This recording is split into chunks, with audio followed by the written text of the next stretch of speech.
મિત્રો આપણે જોઈ રહ્યા છીએ એક નવા ઉપકરણ કે જે શોક પ્રૂફ ઉપકરણ છે. તમે અમારા હાથમાં જોઈ રહ્યા છો. આ પિનને હું ઇલેક્ટ્રિક સ્વિચ બોર્ડમાં નાખું છું. આ સ્વિચ ચાલુ કરી છે. આ વાયર દ્વારા હવે આપણે લેમ્પ ચાલુ કરીશું. આ વાયર તમે જોઈ શકો છો. મારા હાથ દ્વારા વાયર જે ગયો આ શોક પ્રૂફ ઇન્સ્ટ્રુમેન્ટ છે. જે પરબતભાઈ વાઘાણીએ આ ઇન્સ્ટ્રુમેન્ટ પરબતભાઈ વાઘાણી એમણે બનાવેલું ઇન્સ્ટ્રુમેન્ટ છે. હવે આ ઇન્સ્ટ્રુમેન્ટ દ્વારા એક બલ્બ આપણે ચાલુ કરીએ છીએ. હવે આ બલ્બ ચાલુ કરવાથી એમના ફેઝ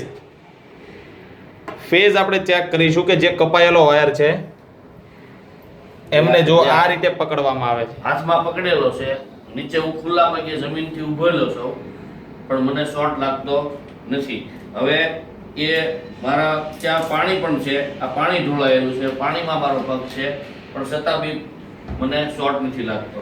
કદાચ આ ન્યુટ્રલ હોય તો આ બીજો શેડો છે એ એનો ફેઝ હશે, તો આને હું પકડું છું તો બી શોર્ટ મને નથી લાગતો અને મારા પગ નીચે જમીન ઉપર જ છે અને પાણીમાં છે. એટલે આના ઉપરથી આ સાબિત થાય છે કે આ જે ઉપકરણ છે એ શોક પ્રૂફ છે.